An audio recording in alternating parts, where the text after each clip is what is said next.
Alhamdulillah wassalatu wassalamu al-atamman al-akmalani ala abdihi wa rasulihi wa khalilihi wa aminihi ala wahyihi nabiyina Muhammad wa ala alihi wa sahbihi wa man tabi'ahum bi ihsanin ila yaumiddin, amma ba'd. Assalamu alaikum wa rahmatullahi wa barakatuh.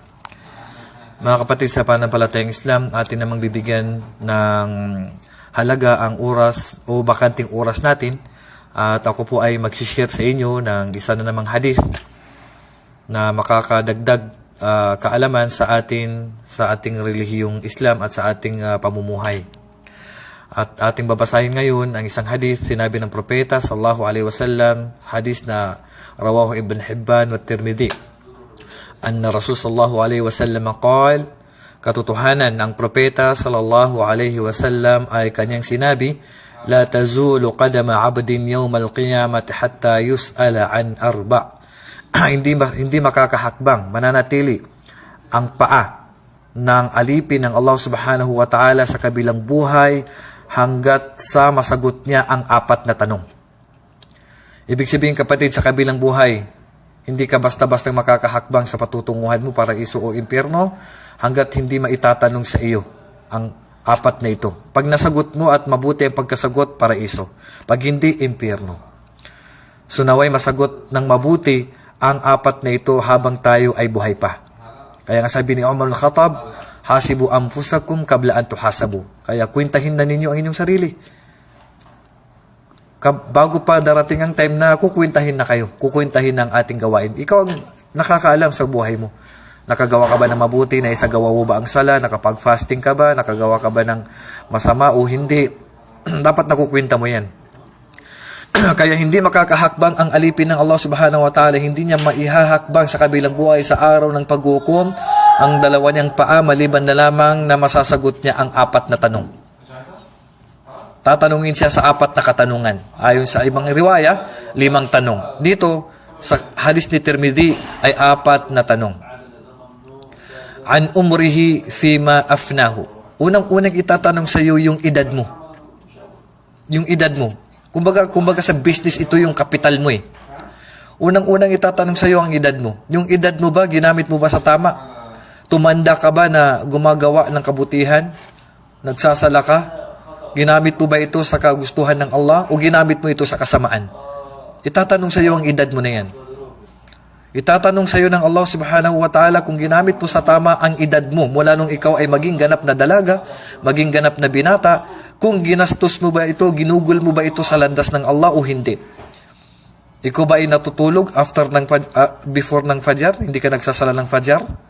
Ikaw ba ay natutulog sa oras ng sala? Ikaw ba ay hindi nagsasala sa oras ikaw ba ay hindi nagsasala sa oras na ikaw ay busy?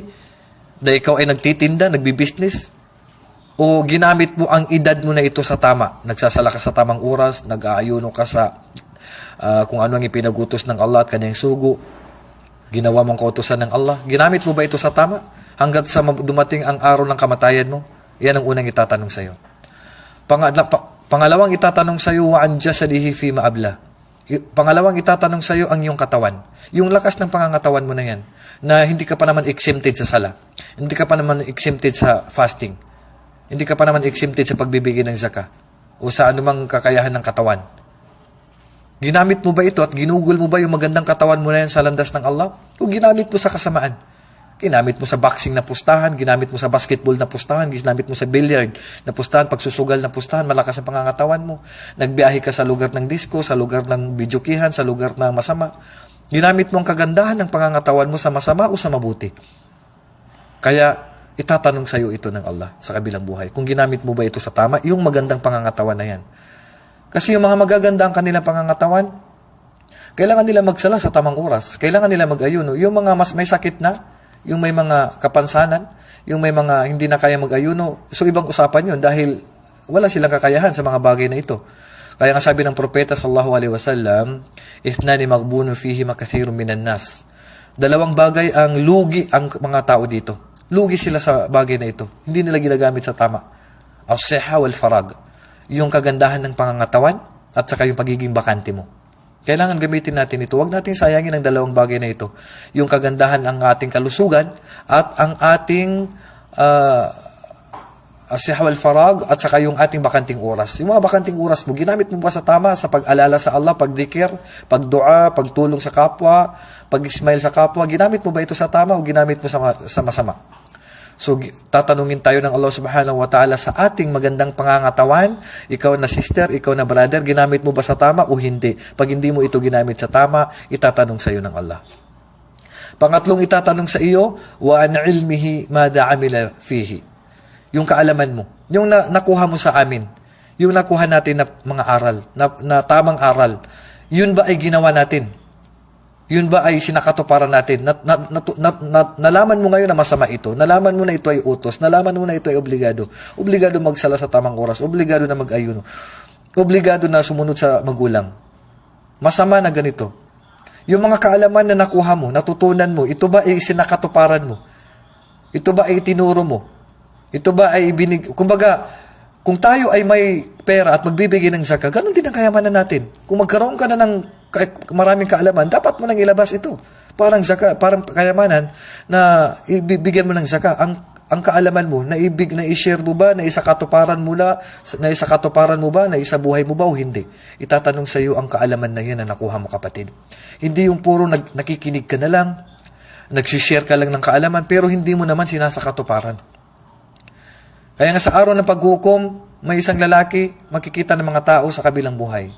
Hinihila niya ang kanyang tinai na parang umiikot sa kulungan ng kabayo.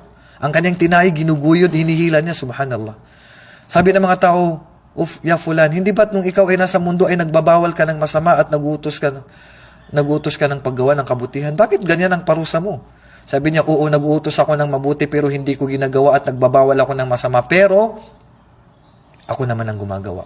Ibig sabihin, kapatid, hindi yung share lang tayo, tapos hindi naman natin ginagawa.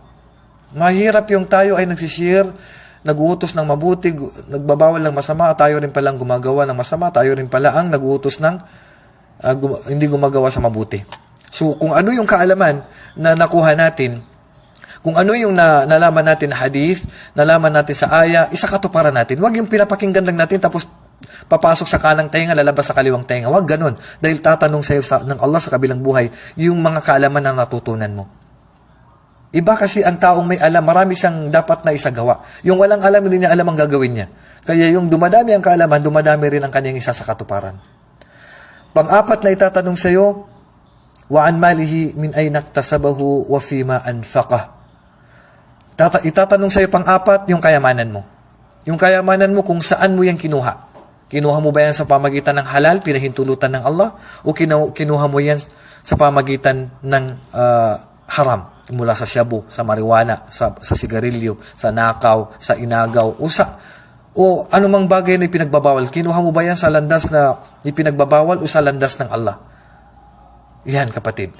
Wa fima anfaqahu. At saan mo ito ginastos? Itatanong sa'yo lahat yan. Saan mo kinuha? Saan mo ginastos? Saan mo kinuha? Saan mo ginastos? May tao na ang pinanggalingan ng kanyang pera ay haram, kahit gastusin pa niya ito sa mabuti, mapaimpyerno pa rin. Bakit? Kinuha mo sa haram kahit gastusin mo sa mabuti. Walang halaga yun. Mayroon namang tao na kinuha niya sa halal. Halal ang pinanggalingan ng kanyang pera. Pero ginastos naman niya sa masama. So, impyerno pa rin yun. Impyerno pa rin yun. Pangatlo, kinuha niya sa tamang pamamaraan at ginastos niya sa tama. Yun yung makakaligtas. Yun yung maliligtas sa kabilang buhay. Sana mga kapatid, itong maiksing lecture natin tungkol sa hadith, na ito tungkol sa apat na itatanong sa atin sa kabilang buhay, na may mapaghandaan natin ang mga bagay na ito. Gamitin natin ang ating mga bakanting oras, ang ating tamang edad, ang ating pangangatawan, ang ating kaalaman na nakukuha, ang ating kayamanan at gamitin natin sa tama bago pa ito itanong sa atin sa kabilang buhay, dahil hindi tayo basta-basta makakahakbang, makakaabante sa kabilang buhay hanggat hindi maitatanong sa atin ang apat na ito at hanggat hindi natin ito masasagot. Pag hindi natin ito nasagot, tunay na kalugian at kapahamakan sa tao sa kabilang buhay, at ang sino man makakasagot dito na naisagawa niya at naisakatuparan niya ng siya ay nasa mundo pa, tunay na yan ang nagtagumpay at wala siyang patutunguhan at mairirigalo sa kanya kundi ang paraiso ng Allah. Wa sallallahu ala nabiyina Muhammad wa ala alihi wa sahbihi wa sallam. Assalamu alaikum wa rahmatullahi wa barakatuh.